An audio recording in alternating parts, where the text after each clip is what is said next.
Welcome to my second video the videos are supporting my little article called Bach's Ideas on Fingerings for the Cello. For what reason did Bach insist in a different tuning for the Fifth Suite? We don't really know that. This is a really mysterious fact, but he really did insist, since he wrote it every note on the top string one note higher. He wouldn't take that job upon him if it wasn't important for him. This is mysterious also for the reason that nowhere else in Bach's production he asked a string player to tune his instrument differently than the normal one, not at all. Around him there were no composers to my knowledge of importance that did the same, that did need to retune a cello.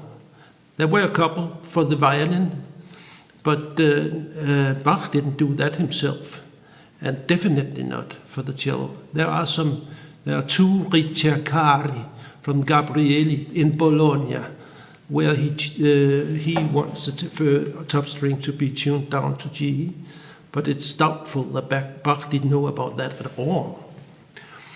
So are there any technical challenges, technical advantages when you tune the cello different? If so, Bach don't use them in the Fifth Suite. It doesn't make the playing of the suite easier if you tune the cello in discordata tuning. So it remains a little strange why he actually wants that. I'll get back to this. My thinking about why he did this is that I believe that Bach had an investigation going with his cello. He didn't play the instrument much himself, and the players around him were not terribly advanced. And if he wanted to explore the possibilities of the cello, he sort of had to do it himself. I see a clear line in the development of the suites. The first one is pretty modest in technical demands, and it's also pretty short. It's 14 minutes. The next one, the second, is 18. The third is 21. The fourth is 22. The fifth is 23. And the last one, the sixth, is 28. So this is a huge development, not only in timing, but definitely also in writing, in how advanced the cello is being treated throughout the suites. This was not at all the same phenomenon with the violin solo material, with the pizzitas and the sonatas. Here, first of all, Bach played the violin very, very well himself. He was a concertmaster, and he did also in Weimar, and he did also lead the orchestra from concertmastering, from playing the violin.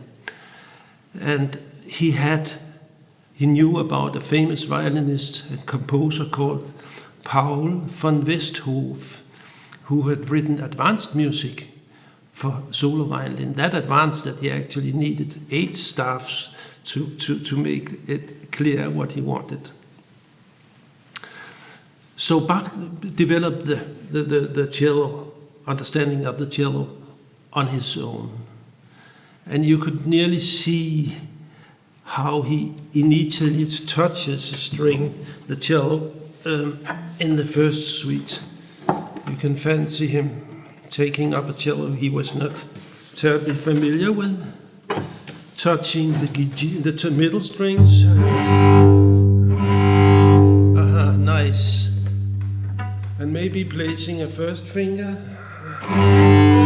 Yes. Taking it off.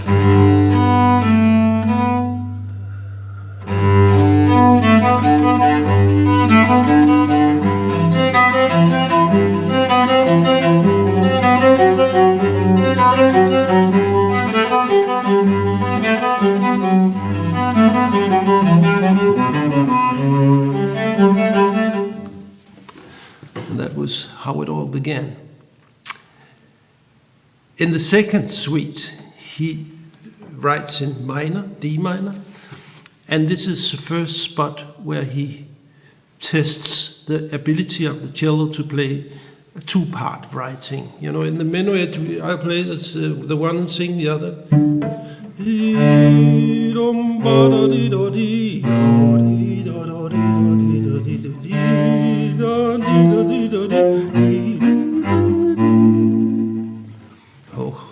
It works, two parts on the same time. In the third suite, in the C major, it is full power, and all the tricks he knew about the cello is used there. Bariolage, Bordone, and a lot of joy and nearly physical joy by playing this suite, which is probably the most popular in concerts, together with number 4, for the number 1. And then comes a turning point. Now Bach knows about the cello.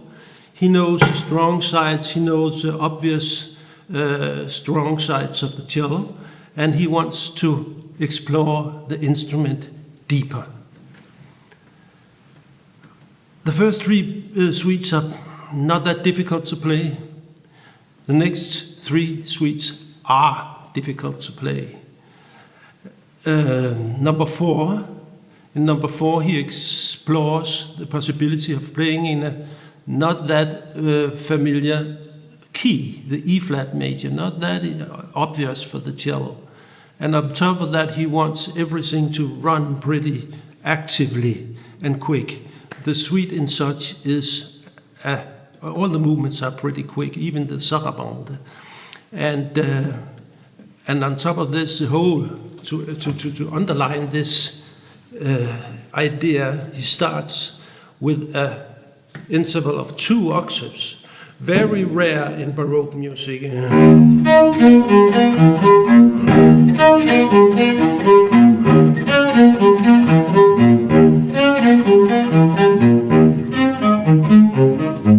Very athletic. After number 4 comes number 5, I'll talk about a little later, and then comes number 6, where he wants to explore how bright and festive and virtuosic a cello can ever be.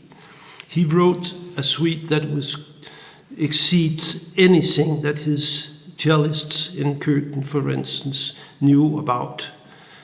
And he also additionally prescribes us to put on a new string as well, an E string, so you will have a 5th on top here, which changes the instrument enormously. And the suite number 6 blows the border for anything written for the cello before that.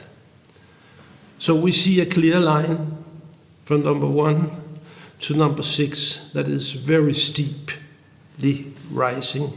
And this interest, this exploring of the cello has been the good luck for all cellists after that. So what is the plan for suite number 5 then? I talked about the others. Since it's written for cello with a top string tuned down, maybe I should retune my cello. But the sound of the cello is now altered.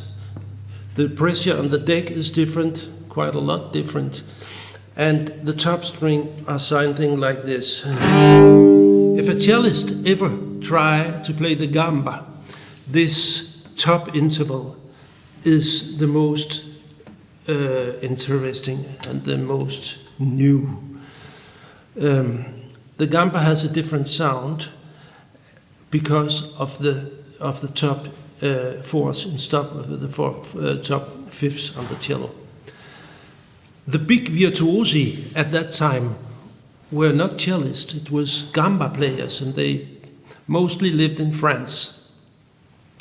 And to my opinion, the 5th suite is investigating how French can a cello sound. The suite in such is generally in French style. First of all, the overture done in French Then the prelude done in French overture form. And there are a lot of double stops, very French. There are 205 double stops. And in suite number 1, there are only 6. There are a lot of trills and dotted rhythm, first of all, and a lot of other French gestures. But there are no real technical reason for the discordata tuning. You don't get any much better double stops from when you play in discordata.